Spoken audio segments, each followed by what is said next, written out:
Boa tarde a todos. Boa tarde. Vou começar acendendo a luz, né?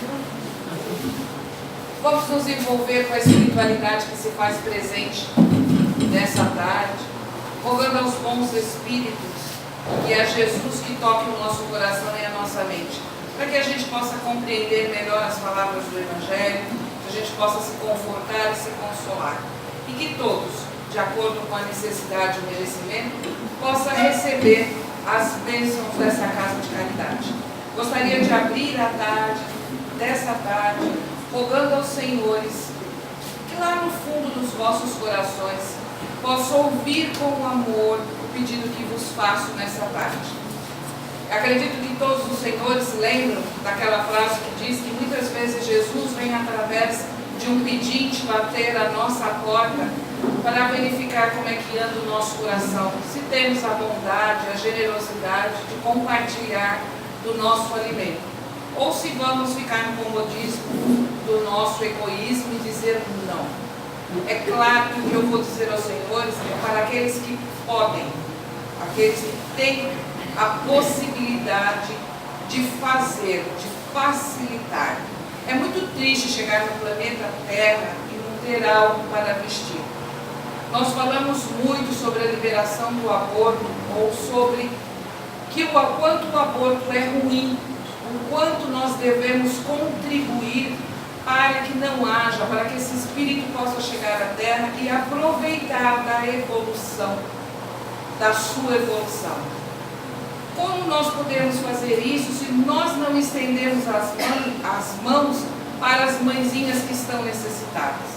O Emmanuel faz um trabalho belíssimo de acompanhamento das mãezinhas que passam pela gravidez e muitas vezes pela inconsequência, pela juventude, acabam engravidando. Como fechar as portas para essas mãezinhas e dizer assim, não temos nada, isso até onde tinha. Aí de repente nós somos presenteados com 64 mãezinhas. Passou-se o ano todo recebendo uma média de 4, 5, 2 e de repente vem 64 mãezinhas. Esse momento é um momento para que todos nós ajudem. O que pode, aquele que pode doar um enxoval, que ele seja bem-vindo, abra seu coração. Qual mãe que cuidou do seu filho possa se imaginar de receber uma criança e não ter uma roupinha para colocar? Nós não estamos falando em muitas roupas, nós estamos falando em roupinhas de criança recém-nascidas. Então, por favor, ao Núcleo Emmanuel, eu rogo encarecidamente, ajude a Maria Helena a dar esses enxovais a essas mãezinhas. Eu acredito que um pagão, uma blusinha, ou facilitar, se cada um de nós passar para 3 pessoas que o Núcleo Espírita Emmanuel está precisando de roupinhas de bebê, a gente já está contribuindo, a gente já está colocando informação, a gente está trazendo a oportunidade daquela mãe que teve um neném recém-nascido e não sabe fazer com as roupinhas, vai pôr as roupinhas nas bonecas, traga e doe para aquela mãezinha que está precisando. Podemos pensar nisso, podemos ir para casa e verificar o que podemos fazer para ajudar o grupo com as roupinhas para essas gestantes? Acho que é um bom princípio para a gente começar essa tarde. O segundo é lembrando que outubro é o outubro rosa. Estou aqui ó, com o lacinho rosa, enfeitando a blusa. Já fiz os meus exames, porque para a gente falar, a gente tem que acreditar na proposta. E eu acredito na proposta. Eu acho que todas as mulheres, elas devem primeiro ter o preventivo. Não adianta ir quando não tem mais solução. Se cada uma de nós cuidar da sua saúde, cuidar da saúde de quem amamos, da mãe, da avó, da tia. Sabemos que as mulheres mais velhas têm uma grande dificuldade de ir ao médico. Os homens não se preocupam que tem o Novembro Azul. Mas por enquanto, nesse Outubro Rosa, vamos fazer a prevenção. Vá no posto de saúde.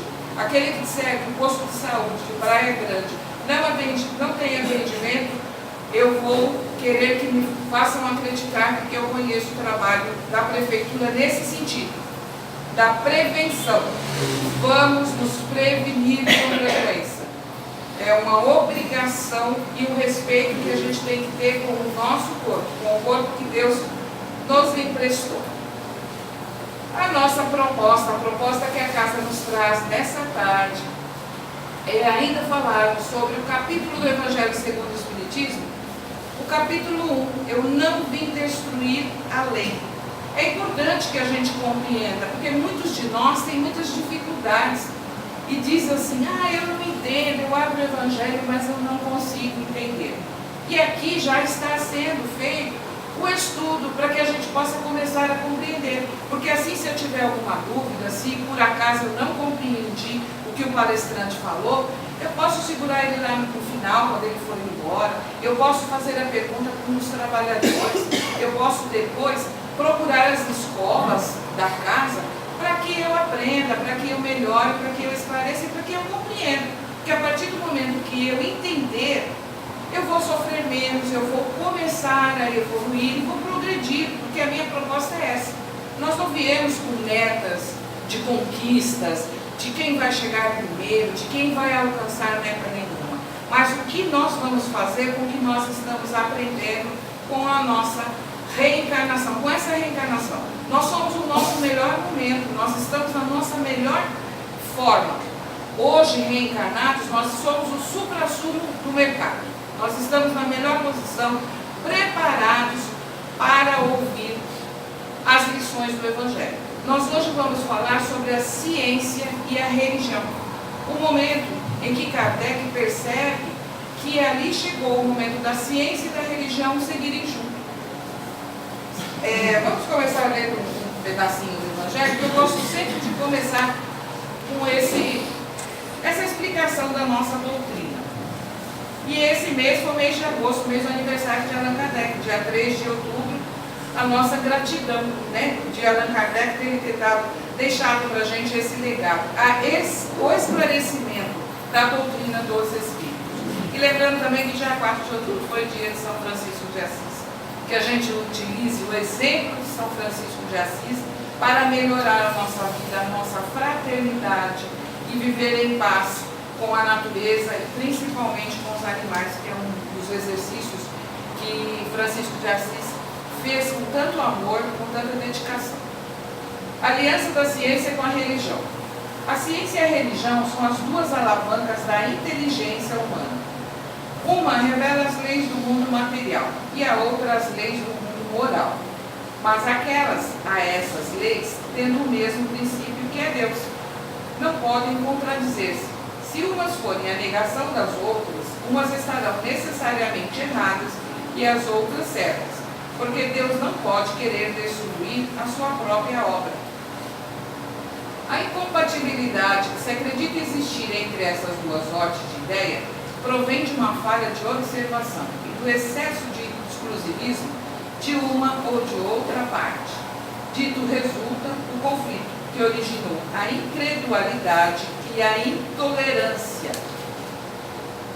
São chegados os tempos em que os ensinamentos do Cristo devem receber o seu complemento, em que o véu lançado intencionalmente sobre algumas partes dos ensinos deve ser levantado, em que a ciência, deixando de ser exclusivamente materialista, deve levar em conta o elemento espiritual. O homem, desde que nós temos o conhecimento da história, ele vem recebendo pelas mãos divinas, pela bondade e a misericórdia de Deus, os ensinamentos. Ele ora, recebe doses homeopáticas, vamos dizer assim. Nós sabemos pela história que começou, como é que o homem descobriu o fogo, como é que ele descobriu a roda, como é que ele se desenvolveu, ele aprendeu a construir casas, pela intuição. Ele foi intuído pela espiritualidade e para prosseguir. Isso é a ciência. O homem foi evoluindo. Ele compreendia de que tudo era mistério para ele. A lua, a chuva, os raios, ele não compreendia, ele compreendia como sobrenatural. E ele então passou a acreditar que eram deuses, vamos dizer assim. A ciência evoluiu, nós evoluímos também a ponto de aprender tudo dentro do seu momento certo.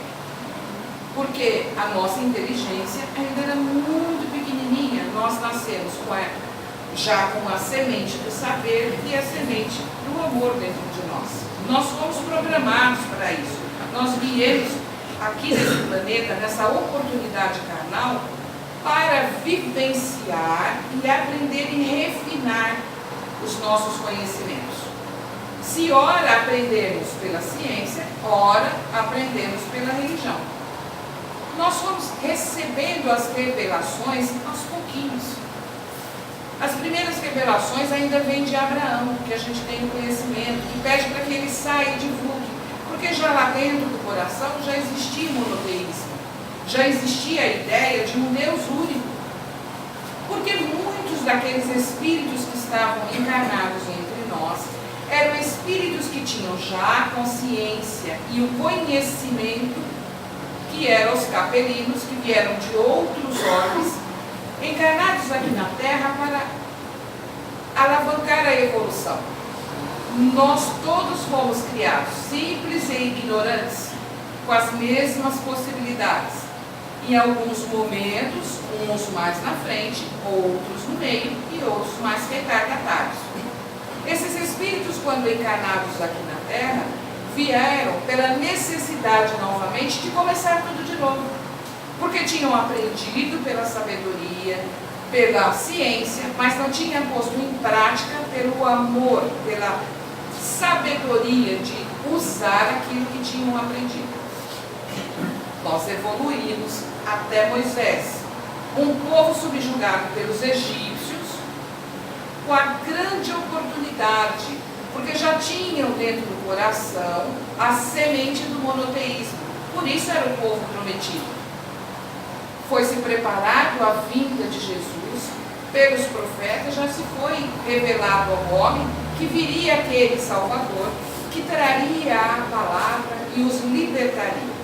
Se Moisés os libertou naquele momento, que é a primeira revelação, trouxe-os para educá-los, fazê-los entender que mesmo que tivessem a sabedoria, precisavam da virtude, precisavam acreditar e melhorar as suas atitudes. Também os ensinou a disciplina, os ensinou a respeitar, o respeito, a ética, a moral. Já começava lá o princípio. Eles tinham o conhecimento da ciência, porém não tinham o amor. A segunda revelação vem nos trazer Jesus, que encarnou entre nós com seu amor e a sua humildade, para o mesmo povo, agora não mais subjugados pelos egípcios, mas subjugados pelos romanos. Continuavam escravos da mesma forma. E Jesus vem com a segunda revelação dizer para nós que aquele Deus, que até então acreditavam que era um Deus punitivo, um Deus que era pão, pão, queijo, queijo. Não. Ele vinha trazer e dizer para nós que aquele Deus era um Pai, que nós estávamos passando por aquele momento para melhorar as nossas atitudes.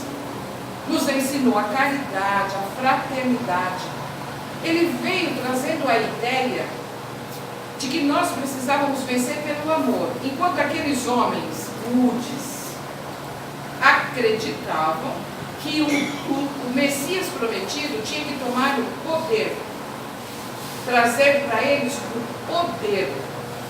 Eles seriam o povo eleito, eles não eram o povo eleito, então eles tinham que ter domínio sobre os outros. E eles se sentiam subjugados. Jesus, antes de ir, ele disse o seguinte, que nem tudo seria revelado e que havia um véu em cima do que ele estava falando, porque nem todo mundo estava preparado para ouvir. Mas que viria a terceira revelação, que viria o Consolador prometido. E Jesus é crucificado e nós passamos novamente a ser tratados pela ciência, que foi a época das trevas. O cristianismo cresceu, foi divulgado, mas de acordo com o que os romanos entendiam. A igreja católica era a igreja que dominava. Nesse tempo nasceu Maomé, Surgiu então o Alcorão. Então o que mandava no mundo? Era a igreja romana e o islamismo. Era a religião que mandava. E também não deu certo. Porque tudo que se criava, tudo que se aprendia, precisava passar pelo crivo da igreja. Tanto que Galilei, quando descobriu que a Terra girava em torno do seu orbe, teve que se retratar, dizer todas as pesquisas dele, em 2 oportunidades, teve que se retratar com a igreja, porque ele estava errado. Ele sabia que ele estava certo. Mas, se ele continuasse com suas ideias, ele iria para as fogueiras da Inquisição. Então, toda a ciência estava travada, porque a religião, ou fanatismo, não permitia que a religião, que a ciência se fizesse, que a ciência se fizesse presente. E ele renega tudo aquilo que ele aprendeu, porque naquele momento não havia a possibilidade de se dialogar.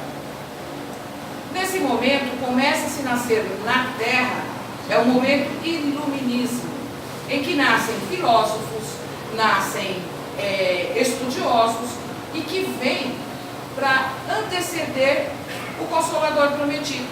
Já começa a se formar, e o homem começa a pensar. René Descartes dizia assim: se penso, logo existo. O homem começou a pensar que ele podia decidir e pensar diferente do que a igreja impunha. E nesse momento vem o Consolador prometido, que é a terceira revelação, o Espiritismo. Chega para nós através do quê? Dos cientistas.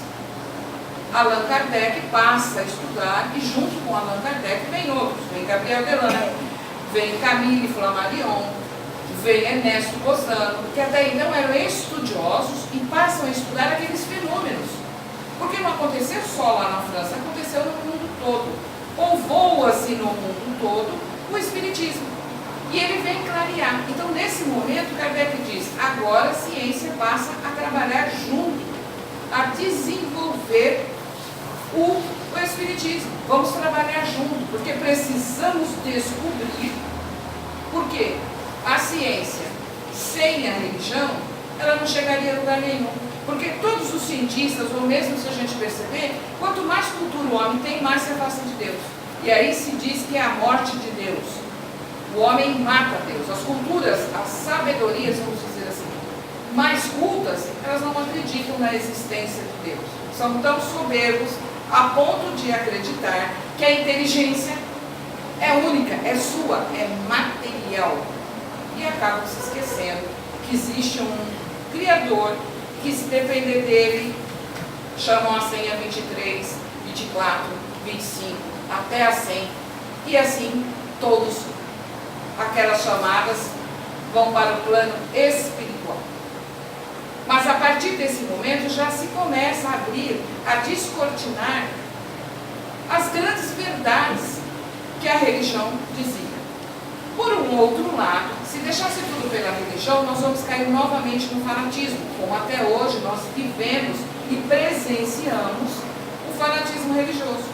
Porque nós somos os eleitos.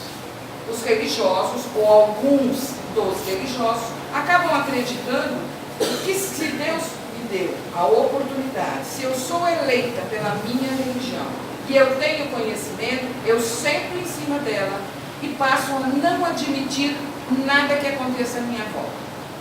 O que está escrito é o que é para ser feito, o que é ser feito é o que está escrito. E não abro a minha mente, não evoluo. O Consolador prometido não é para descortinar, não é quando Jesus resolve tirar o véu e traz para nós a interpretação mais simples, e que nós podemos perceber o que viemos fazer aqui na Terra.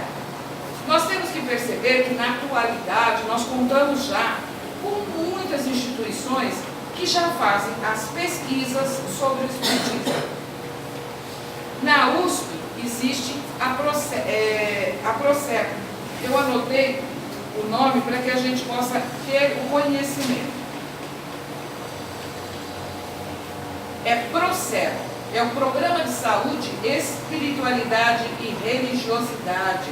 Estuda cirurgias espirituais. Já faz esse estudo. professores, cientistas, homens do saber, que procuram dentro da religiosidade compreender o que movimenta as cirurgias espirituais, qual é o benefício que traz. É a área de psiquiatria, a gente tem que prestar atenção nisso. Em Juiz de Fora tem a NUPES, é o Núcleo de Pesquisa Quase Morte. Faz também esse tipo de experiência, quando as pessoas passam pelas cirurgias e na hora da anestesia sentem e têm experiências, depois quando voltam, retornam, ou passam muito tempo em coma, quando retornam, contam histórias. E é feito um estudo sobre esses casos, já desvendando e melhorando para nós. A AME, Associação Médico Espírita Brasileira, também faz um trabalho significativo, trabalhando com a fluidoterapia, trabalhando com os passes magnéticos, estudando, porque sempre que uma debatia com a outra, a verdade era única e absoluta. Hoje não, hoje já não existe a possibilidade de se estudar junto com o Espiritismo. Nós temos a grata oportunidade de ter entre nós muitos psicólogos. Grandes dirigentes e casas espíritas já são psicólogos, já trabalham com a oportunidade de terapia de vidas passadas. Já é aceito na medicina e já é aceito pelos cientistas. Então a gente tem que entender, ele já dizia Albert Einstein, que a ciência sem a religião é manca, e a religião sem a ciência é cega. Nós precisamos uns dos outros, mas nós precisamos compreender que a sabedoria, ela tem que vir da forma com que eu agrego aquilo que eu aprendo. Eu não preciso ser cientista, eu não preciso ser um estudioso para compreender a minha melhora e o que eu posso melhorar. Se eu tenho a possibilidade, se eu sou chamada para fazer um trabalho voluntário, para o almoço, vamos dizer assim, o almoço dessa casa, eu sou convidada a trabalhar na cozinha, mas eu não entendo nada da cozinha. Se eu continuar com essa mentalidade, eu deixo a grande oportunidade de aprender, de somar, de agregar em mim cultura diferente que a minha, a oportunidade de aprender a cozinhar. Se eu não posso cozinhar, eu posso aprender o outro a lidar com os alimentos. É uma oportunidade que eu tenho. Quando eu me disponho de abrir, de sair do meu conformismo e da minha limitação e aprender algo novo. Eu posso colocar um avental e servir lavando a louça. Eu posso secar os talheres. Eu posso cortar os temperos. Eu posso lavar as panelas. E a companhia, eu vou estar agregando em mim conhecimento. Porque além do conhecimento de conversar, de compreender as pessoas que estão, do afeto que eu estou recebendo, eu também vou aprender. Se eu sou convidado a participar de uma horta comunitária, mas eu não sei plantar, não entendo nada de planta. Se eu abrir a minha mente para aquele momento, aprender sobre as plantas, eu não preciso ser um PhD em nada, eu não preciso tirar nota 10, eu não estou competindo com ninguém, eu estou aprendendo. E tudo que o Espírito aprende, ele agrega nele, ele não esquece. Nós não temos que aprender para essa encarnação, nós temos que aprender para as diversas encarnações que vão vir daqui para frente. Eu disse no começo que nós hoje somos o melhor, nós somos o supra-sumo.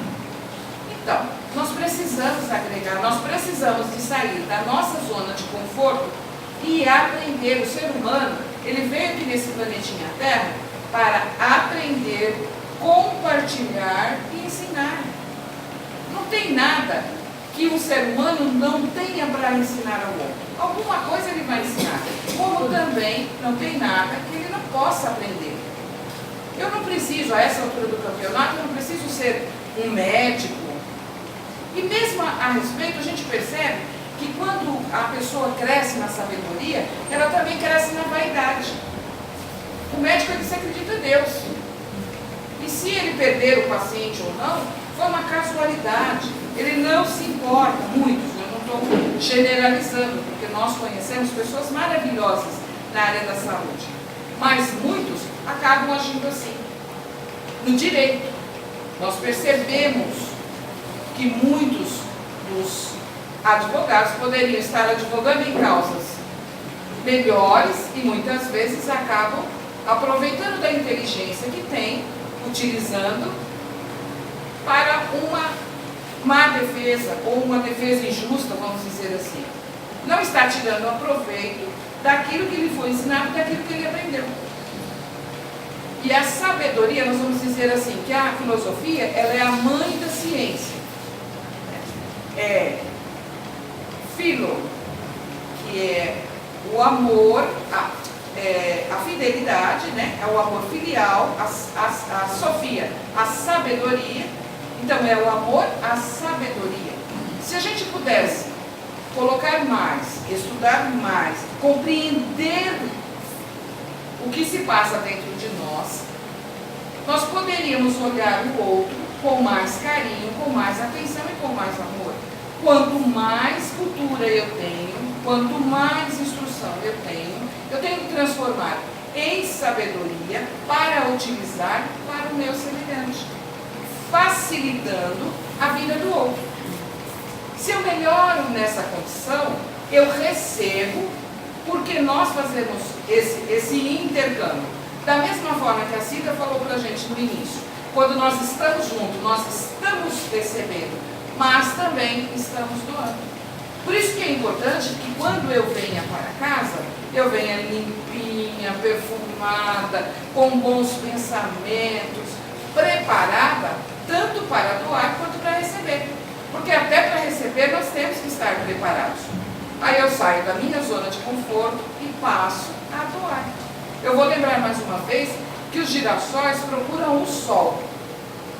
E nos dias frios e chuvosos, eles se viram um de frente para o outro. Eles trocam energia entre um e o outro. Eles são muito inteligentes. Nós deveríamos absorver e prestar atenção na natureza, que nós teríamos grandes lições para aprender a utilizar o conhecimento com sabedoria. E não, a partir do momento que temos o conhecimento, se afastar de Deus. Porque a religião, Jesus não deixou nenhuma religião. Religião é se religar com Deus. E isso todos nós podemos fazer. Porque o nosso templo é o nosso corpo, nossa mente e o nosso coração. Que a gente aproveite da ciência, da sabedoria, do conhecimento que temos, a oportunidade de ter dentro das nossas limitações e se torne espíritos melhores para nós e, consequentemente, para os outros, melhorando a nossa evolução e a nossa estada na Terra, porque vamos com certeza ser mais felizes e melhores. Vamos sofrer menos, vamos deixar de ser aquele período de expiações para vir para o período de regeneração. Podemos pensar, voltar para casa e pensar o que eu posso mudar, o que a ciência tem melhorado na minha vida, o que eu posso contribuir para a ciência, o que eu posso contribuir para o meu semelhante, que talvez a única informação que ele tem é a informação que eu estou passando. Por isso eu tenho que ser leal, honesta, íntegra, para que eu passe a informação da forma mais correta, da forma mais simples que eu puder. Assim todos nós vamos ter o mesmo conhecimento ou as mesmas oportunidades. Eu peço aos senhores que tenham a oportunidade de ler melhor, ou ter a oportunidade, nós temos sempre recebendo e dizendo que tudo aquilo que a gente precisa saber nos chega através de uma música, através de um assunto, através de jornal, de revista, da internet. Nós só precisamos usar como a nossa doutrina explica, o crivo da razão. Antes de enfiar o dedinho e compartilhar uma mensagem, vamos verificar a veracidade da notícia. Não vamos propagar mentiras. Não vamos incutir no outro o ódio, o medo, o desespero, a angústia por uma notícia falsa. Muitas vezes a gente até achando que está fazendo um favor, acaba causando uma tragédia. Então, antes de compartilhar qualquer informação, vamos, como a nossa doutrina dos Espíritos nos ensina, vamos usar o crivo da razão, vamos olhar se é certo ou se é errado aquela notícia que estamos passando. Encerrando, eu gostaria de compartilhar com os senhores que a doutrina dos Espíritos nos faz refletir e nos traz sempre a possibilidade de ser humanos, racionais, compreender e estudar e principalmente sentir. Não se iludam quanto à nossa política atual. Qualquer candidato que sentar na nossa presidência vai agir de acordo com as nossas atitudes. Nós precisamos melhorar as nossas atitudes, nos tornar melhores para que o governo possa nos garantir dias melhores. E qualquer que seja a possibilidade, vai depender muito mais de nós do que de uma única pessoa. Nós precisamos aprender a cobrar, a exigir e principalmente a fazer o nosso papel, sendo honestos, corretos e dignos, para ter um Brasil melhor. Eu os abraço a todos e agradeço imensamente por terem me ouvido e desejo a cada um dos senhores que alcance o que vieram buscar nessa casa de caridade, dentro do merecimento pessoal de cada um, de acordo com a necessidade pessoal de cada um e principalmente pela misericórdia de Deus. Muito obrigada a todos e que todos tenham